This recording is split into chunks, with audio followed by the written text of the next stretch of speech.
வணக்கம். என்ன செய்தியை பார்க்க போறோம்னு கேட்டீங்கன்னா, வென்றார் எடப்பாடி பழனிசாமி, அதிருப்தி குரூப்புக்கு ஆப்பு, அதிமுகவினுடைய சாணக்கியத்தனம். எடப்பாடி பழனிசாமியுடைய சாணக்கியத்தனத்தை பற்றி புரிந்து கொள்ளாதவங்க சில வீடியோக்களை பரப்ப விட்டு, பத்தியா திமுகவுக்கு இப்போதெல்லாம் எடப்பாடி பழனிசாமி சொம்படிக்கிறாரு அப்படின்னு விமர்சனம் வைப்பாங்க. இன்னும் கொஞ்ச நாள் தான் எடப்பாடி பழனிசாமி அதிமுகவை திமுகவில் இணைச்சிடுவார் பாருங்களேன். உதயநிதி ஸ்டாலினுக்கும் முட்டு கொடுக்கிறாரு, திமுக பட்ஜெட்டுக்கு முட்டு கொடுக்கிறாரு. எடப்பாடி பழனிசாமி நீ ஏன் அதிமுக வச்சு நடத்துற? பன்னீர்செல்வம் மாதிரி கட்சியை கொண்டு போய் சேர்த்துட்டு அங்க ஏதாவது ஒரு பதவி வாங்கி சுத்து. எதுக்கு உனக்கு அதிமுக? அந்த அம்மாவை எப்படி எல்லாம் கொடுமைப்படுத்தினாங்க. அந்த அம்மா இறப்பதற்கு காரணமே திமுக தானே. அப்படி இருக்கும் பொழுது உதயநிதி ஸ்டாலினுக்கு முட்டு கொடுக்குற, திமுக பட்ஜெட் பற்றி எல்லாம் பெருமையா பேசுற, நீ எல்லாம் ஒரு ஆளு டேஷா அப்படின்னு சமூக வலைதளத்தில் கேள்வி எழுப்பி கொண்டிருக்கின்றார்கள். ஆரம்பத்திலிருந்தே எடப்பாடி பழனிசாமியை புரிந்து கொள்ளாதவர்கள், எடப்பாடி பழனிசாமி விமர்சனம் வைக்கிறவங்களுக்கு நிச்சயமாக எடப்பாடி பழனிசாமி போற பாதை புரியாது, தெரியாது. அப்படி ஒரு சாணிக்கத்தனத்தை தான் கையாளுகின்றார். அது என்னன்றத இந்த வீடியோவில் உடைச்சு பேசலாம். ஆனா அதற்கு முன்பாக இதுவரைக்கும் நம்ம சேனலை நீங்க சப்ஸ்கிரைப் பண்ணவே இல்லையா அப்படின்னா சப்ஸ்கிரைப் பண்ணிக்கங்க, கொஞ்சம் சப்போர்ட் பண்ணுங்க. முதல்ல வென்றார் எடப்பாடி பழனிசாமி, சட்டமன்ற குழு தலைவராக சபாநாயகர் அவர்கள் அங்கீகாரம் செய்திருக்கின்றார். அதிருப்தி குரூப்பை பொறுத்த வரைக்கும் நாம டிவிகேவுக்கு ஜால்ராட்சிட்டு இருக்கிறோம். அதிமுக இருந்துகிட்டு அதிமுக எதிராக பேசிட்டு இருக்கோம். டிவிகே தலைமையை குளிர்விப்பதற்காக அதிமுக தலைமையை விமர்சனம் செய்து கொண்டிருக்கின்றோம். கட்சிக்குள்ள தொண்டரா இருந்து வேலை பார்ப்பாங்களாம், ஆனா கொடுத்த பதவியை ஏற்றுக்கொண்டு வேலை செய்ய மாட்டாங்களாம். கட்சிக்கு வெளியில் இருந்து கொண்டு கட்சி எப்படி நடக்கணும் அப்படின்னு வழி நடத்துவாங்களாம். அவங்கள சட்டமன்ற குழு தலைவராக சபாநாயகர் அங்கீகாரம் பண்ணுமா. அவங்களுக்குள்ள அப்படி ஒரு எண்ணம் இருந்தது. சி விஜயபாஸ்கர் தான் கொறடா, அவரே டிவிகேவுக்கு போயிட்டாரு. கொறடா இல்லாத பொழுது எஸ்பி வேலுமணி அவர்களை எப்படி சட்டமன்ற குழு தலைவராக அங்கீகாரம் பண்ணுவாங்க? அது மட்டும் கிடையாது, தேர்தல் ஆணையத்தில் அதிமுகவுடைய பொதுச் செயலாளர் யார் என்று பார்ப்பாங்க. அவங்க கிட்ட கூப்பிட்டு கருத்து கேட்பாங்க. உங்க கட்சிக்கு சட்டமன்ற குழு தலைவராக யாரை நியமிக்கிறீங்க அப்படின்னு கேட்பாங்க. ஏன்னா கட்சி நியமிப்பதுதான் சட்டமன்ற குழு தலைவர். ஒட்டுமொத்த சட்டமன்ற உறுப்பினர்களும் ஒன்னா சேர்ந்துக்கிட்டு இவங்க தான் எனக்கு தலைவர் அப்படின்னு தேர்ந்தெடுக்கிறது கிடையாது. அதே மாதிரி தான் முதலமைச்சர் கூட அந்த கட்சி தலைவர் சட்டமன்ற உறுப்பினர் ஒன்று சேர்ந்து சட்டமன்ற குழு தலைவர் யார் என்று தேர்ந்தெடுப்பாங்கன்னு சொல்லுவாங்க. அதனால ஒரு கட்சி தலைமையினுடைய ஒப்புதல் தான் முக்கியம்.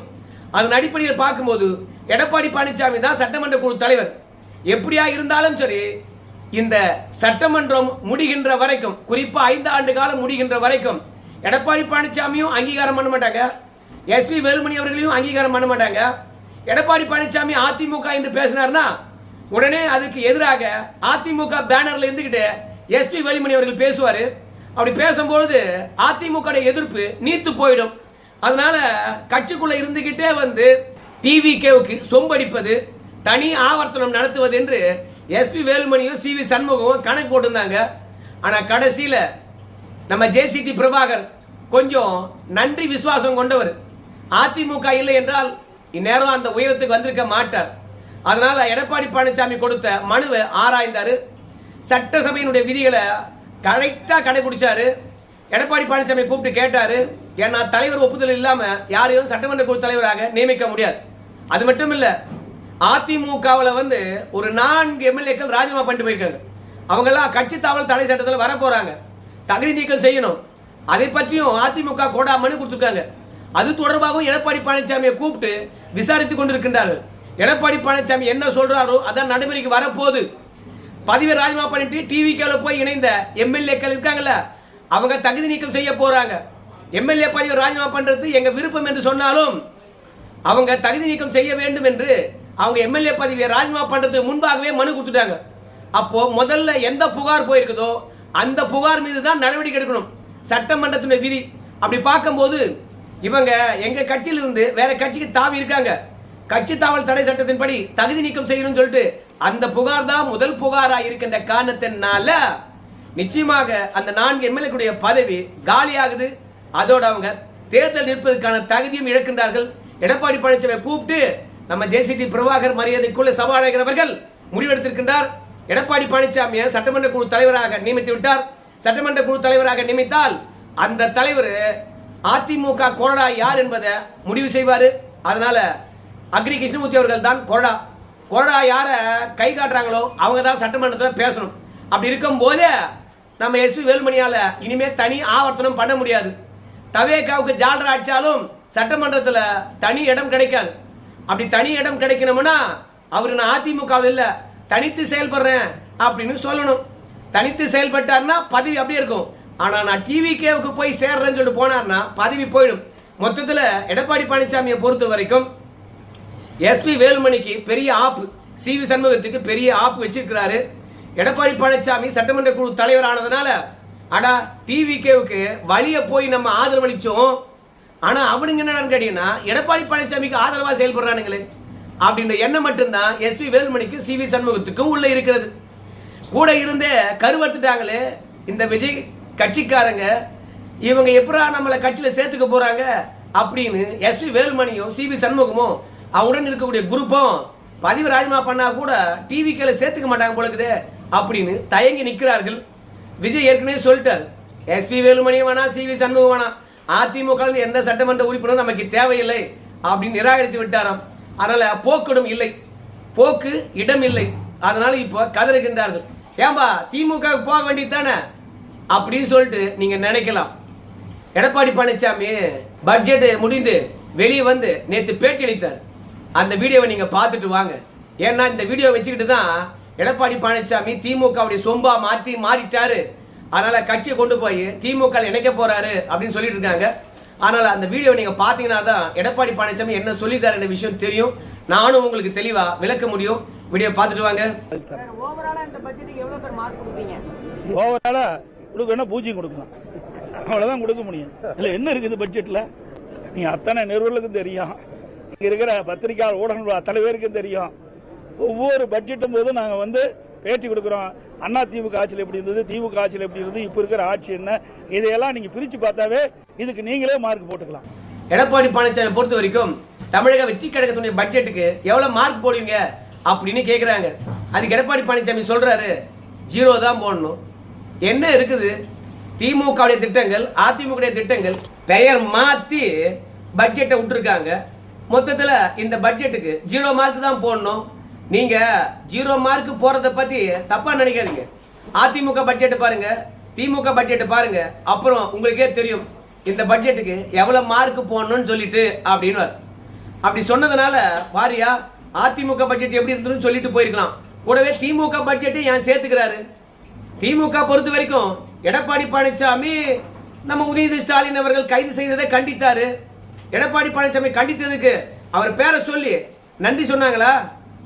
இல்ல திமுக என்னைக்காவது ஒரே ஒரு நாள் அதிமுக பட்ஜெட்டை பார்க்க சொல்லுங்க, திமுக பட்ஜெட்டை பார்க்க சொல்லுங்க அப்படின்னு அதிமுகவை சேர்த்துக்கிட்டு இருக்குதா? இருக்கிறதுலயே ஊழல்வாதிகள் திமுக காரணங்க தான். அவனுங்களுக்கான பட்ஜெட் தான் அவனுக்கு போட்டிருக்க போறானுங்க. மக்கள் நலன் சார்ந்த பட்ஜெட்டை திமுக காரன் என்னைக்காவது போட்டிருப்பானா? அப்படி இருக்கும்போது எடப்பாடி பழனிசாமி அதிமுக பட்ஜெட்டை பாரு, திமுக பட்ஜெட்டை பாருன்னு சொல்றாருன்னா எதுக்கு? கட்சி கொண்டு போய் திமுக இணைக்க போறாரா? உன் கட்சி பத்தி பெருமையா பேசுனியா? கொரோனா காலத்துல கூட நாங்க சிறப்பா செயல்பட்டோம்னு சொன்னியா? ஓகே, அந்த தருணத்துல கூட நாம கடன் அதிகமா வாங்காம எல்லாருக்கும் இலவச உணவு, இலவச அரிசி, அப்புறம் பொங்கலுக்கு 2500 ரூபாய், சென்னையில ஒரு 1000 ரூபாய் கூடுதலாக, இப்படி ஏகப்பட்ட பணத்தையும் கொடுத்தோம், பொருளையும் கொடுத்தோம். விலைவாசி ஏறாம பாத்துக்கிட்டோம். விலைவாசி ஏறுகின்ற போது அமுதம் ஸ்டோர்ல வந்து பாத்தீங்கன்னா வெங்காயம், தக்காளி, அரிசி, பருப்பு, எண்ணெய் கொடுத்தோம். நம்ம விலை ஏறாம பார்த்து கொண்டதால அன்னைக்கு மக்கள் வந்து விலைவாசி பாதிப்பு இல்லாம பாதுகாத்தோம். சோ நிர்வாகத்திறனுடன் செயல்பட்டோம் அப்படின்னு உன்னுடைய பட்ஜெட்டையும் உன்னுடைய ஆட்சியும் பெருமைப்பட பேசினியா? அதோட நிறுத்திக்கலாம். எதுக்கு திமுக பட்ஜெட்டை பெருமையா பேசின? எடப்பாடிய கட்சி கொண்டு போய் திமுக இணைக்க போறியா அப்படின்னு சொல்றாங்க. உதயநிதி ஸ்டாலினுடைய கைதை கண்டித்ததா இருக்கலாம், இப்ப பட்ஜெட்டை பெருமையா பேசுறதா இருக்கலாம். எல்லாமே வந்து அதிமுகவில் அதிருப்தி குரூப் இருக்குல்ல, அந்த அதிருப்தி குரூப்பானது அடுத்தது திமுகவில் போய் தான் ஐக்கியமாகணும்னு நினைக்குது. ஏன்னா டிவிகேவில் 2 பிரச்சனை இருக்குது அவங்களுக்கு. ஒன்று, விஜய் அவர்களே வந்து அதிமுக இருக்கக்கூடிய சட்டமன்ற உறுப்பினர்கள் ராஜினாமா பண்ணிட்டு வர வேணாம். ஏன்னா அதிமுக அழிவதை தமிழ்நாடு மக்கள் ஏற்றுக்கொள்ளவே இல்லை. பயங்கரமா விமர்சனங்கள் எழுது. நம்ம என்ன விலை கொடுத்து வாங்குற மாதிரி நினைக்கிறாங்க. அவனுங்களே அந்த கட்சி மீது நம்பிக்கை இல்லாம ஓடிடுறானுங்க. ஆனா நாம என்ன விலை கொடுத்து வாங்குற மாதிரி நினைக்கிறானுங்க. அதனால எம்எல்ஏவே தேவையில்லை, நம்ம ஆட்சிக்கு எந்த விதமான பாதிப்பும் இல்லை, ஏன் வந்தாலும் வேணாம்னு சொல்லிடு அப்படின்ட்டாங்க. ரெண்டாவது, தவேகாவுக்கு போயிருக்காங்கல்ல, அவங்க அத்தனை பேர் அங்கிருந்து ஹே அடா பாவீங்களா, அதிமுக இருங்கடா, இல்ல திமுகவுக்கு போங்கடா, தவேகாவுக்கு மட்டும் வராதுடா, என்னைக்கு போய் நம்ம சேர்றோமோ அன்னைக்கு தான் ஆஹா ஓஹோன்னு புகழறானுங்க. அதுக்கப்புறம் நம்மள எட்டி கூட பார்க்க மாட்டானுங்கடா. நாம ஏன்டா ஜெயில் வாழ்க்கை வாழணும், இங்க வந்து சுதந்திரமா இருக்காண்டா எங்க இருந்தாலும். ஆனால் டிவிகேக்குள்ள வந்தா தலைவரையும் பார்க்க முடியாது, கட்சிக்குள்ள முக்கியத்துவம் இருக்காது, எந்த மாவட்ட செயலாளரும் மதிக்க மாட்டான், ஒன்றிய செயலாளரும் மதிக்க மாட்டான். ஏன்டா வந்து இருக்கோம், வந்துடாதீங்க அப்படின்னு அங்க போனவங்க எல்லாம் கதறாங்க. சி விஜயபாஸ்கருக்கு இன்னும் பதவியே கொடுக்கல. அதிமுக முக்கிய புள்ளிகள் போனாங்க, அவங்களுக்கெல்லாம் செய்தி தொடர்பாளராக போட்டிருக்காங்க. மண்டல செய்தி தொடர்பாளர், தமிழக செய்தி தொடர்பாளர், அகில இந்திய செய்தி தொடர்பாளர், ஆங்கில செய்தி தொடர்பாளர் சொல்லிட்டு போனவங்களுக்கு எல்லாம் செய்தி தொடர்பாளர் பதவி தான் போட்டிருக்காங்க. அதனால உரிய அங்கீகாரமே கிடையாது. ஏன்னா கட்சிக்காரன் மதிக்கணும்னா வச்சுங்களேன், கட்சியில உயர் பொறுப்பில் இருக்கணும், மாவட்ட செயலாளர், மாநில அளவில் பொறுப்பில் இருக்கணும். அப்பதான் தலைவர்கிட்ட இதை சொல்ல மாட்டீங்களா, பொதுச்செயலாளர்கிட்ட இதை சொல்ல மாட்டீங்களா அப்படின்னு தொண்டர்களும் சரி, கீழ்மட்ட நிர்வாகிகளும் சரி நம்மளே சுத்தி சுத்தி வருவாங்க. நாமளும் கொஞ்சம் கட்சியில பெரிய ஆள் ஆகலாம். ஆனா செய்தி தொடர்பாளர் என்கின்ற போது கட்சிக்கார நம்மளை சந்திக்க வாய்ப்பே கிடையாது. அத டம்மி பாபா பதவியெல்லாம் தமிழக வெற்றி கழகத்தை கொடுத்தது டம்மி பாபா அப்படிதான் இருக்கு. அதனாலதான் சி விஜயபாஸ்கர் கூட எனக்கு பதவி வெயிட்டா கொடுங்கன்னு கேட்டிருக்காரு. மாவட்ட செயலாளர் பதவி கொடுங்க, 2 தொகுதி கொடுத்தா கூட பரவாயில்ல, மாவட்ட செயலாளர் பதவி கொடுங்க அப்படின்னு கேட்டுட்டு இருக்காரு. இப்படி தவேகாவில் பெரிய பிரச்சனை, அங்க போக முடியாது. யாரு அதிமுக இருக்கக்கூடிய அதிருப்தி குரூப். ஆனா திமுகவை தேர்ந்தெடுத்தாங்கன்னா நிச்சயமாக அங்கேயும் போகக்கூடாது. அதுக்குதான் எடப்பாடி பழனிசாமி உதயநிதி ஸ்டாலின் கைது செய்கின்ற போது ஆதரித்தார். அதே மாதிரி இப்ப பட்ஜெட்டை சொல்லுகின்ற போது கூட அதிமுக திமுக பட்ஜெட்டை பாத்தீங்களா இல்லையா, அப்ப தவேகா பட்ஜெட்டுக்கு 0 தான் அப்படின்னார். சோ இப்படி திமுகவுக்கு ஆதரவா களமிறங்குகின்ற போது திமுக என்ன நினைக்கும், டேய் அதிமுக வந்தா யாரையும் சேர்க்காதடா, அந்த எடப்பாடி பழனிசாமி மன வருத்தப்பட வேண்டாம், இப்பெல்லாம் திமுகவை விமர்சனம் பண்றதே கிடையாதுடா. ரெண்டாவது டிவிகேவை நம்மளோட ரொம்ப ஓங்கி அடிக்கிறான்டா, கட்சி எம்எல்ஏக்களை இழுத்துட்டாங்கன்னு சொல்லிட்டு. அதனால நம்முடைய எதிரிய எதிர்ப்பதற்கு நமக்கு துணைக்கு ஒரு ஆள் வேணும்டா. அதனால நம்ம கட்சியில என்ன ஆளா இல்ல, எஸ்பி வேலுமணி தானா நம்ம கட்சியை தூக்கி நிறுத்த போறாரு. அதனால சிவி சண்முகம் எஸ்பி வேலுமணி திமுகக்குள்ள தேவையில்லடா அப்படின்னு திமுக தலைமையானது முடிவெடுக்கும். இல்லனா நம்முடைய பன்னீர்செல்வம் போய் ஒட்டிட்டு இருக்காரு பாரு, அந்த மாதிரி ஒட்டிக்குவானுங்க. இவனுங்களுக்கு ஒருபோதும் ஜெயலலிதா மீதுலாம் பற்று கிடையாது, அதிமுக கொள்கை பற்றி எல்லாம் பற்று கிடையாது. கடந்த காலத்துல திமுகவை அழிக்க வேண்டும் என்பதற்காகத்தான் டிவிகேவுக்கு நாங்க ஆதரவு அளிச்சோம்னு சொன்னானுங்க. ஆனா சமீப காலமாக திமுக தான் நூல் விட்டுட்டு இருக்காங்க. எடப்பாடி பழனிசாமி திமுகவுடன் கூட்டணி வச்சார், அதனால தான் நாங்க மீண்டும் அதிமுக வெற்றி பெறாது, தீய சக்தி திமுகவுடன் கூட்டணியா நாங்க தவேகாவுக்கு போறோம் அப்படின்னு சொல்லிட்டு போனானுங்க.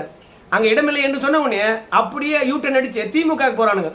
அப்ப இவங்க திமுக போகாம தடுக்கணும்னா திமுக விஷயங்களையும் ஆதரித்து பேசணும். நம்ம என்ன திமுகவுடன் கூட்டணி வைக்க போறோம்? திமுக அதிமுக பொது எதிரி யாரு? தமிழக வெற்றி கழகம். அப்போ தமிழக வெற்றி கழகத்தை போட்டு பொழக்கணும்னா திமுக பட்ஜெட் பாரு, அதிமுக பட்ஜெட் பாரு, உன்னுடைய யோகிதையும் பாரு அப்படின்னு அழுத்தம் திருத்தமா சொல்லணும் என்பதற்காக தான் எடப்பாடி பழனிசாமி திமுகவை தாஜா பண்ணி வச்சிருக்காரு. இங்க இருக்கிற அதிருப்தியாளர்கள் அந்த பக்கம் போகக்கூடாது என்பதற்காக. ஸோ மொத்தத்தில் இந்த அதிருப்தியாளர்களுக்கு தவேகாவிலையும் ஆப்பு, சட்டமன்றத்திலையும் ஆப்பு, திமுகக்குள்ளேயும் ஆப்பு.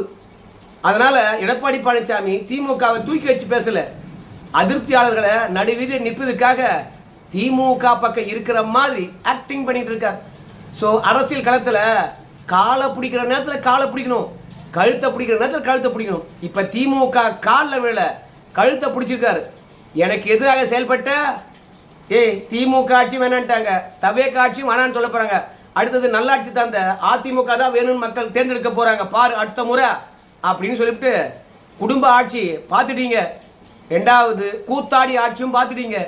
ஆனா விவசாய ஆட்சி வேணுமா வேணாவா அப்படின்னு சொல்லிட்டு எடப்பாடியை பாத்தீங்கன்னா பிரச்சாரம் பண்ணி வெற்றி பெற செய்வாங்க. அதனால எடப்பாடி பழனிசாமி ஒரு போர்ஸா வளர்ந்த கூடாதுன்னா திமுக பக்கம் சாயிற மாதிரி இருந்துச்சுன்னா அவனை ஆதரவா வச்சுக்கையா அப்படின்னு தான் திமுக நினைக்கும். அதனால எடப்பாடி பழனிசாமியினுடைய மனசு புண்படுற மாதிரி அதிமுக அதிருப்தியாளர்களை திமுக ஜேக்காது, அது எல்லாருக்கும் தெரிஞ்ச விஷயம் தான். உங்க கருத்தை சொல்லுங்க. நன்றி.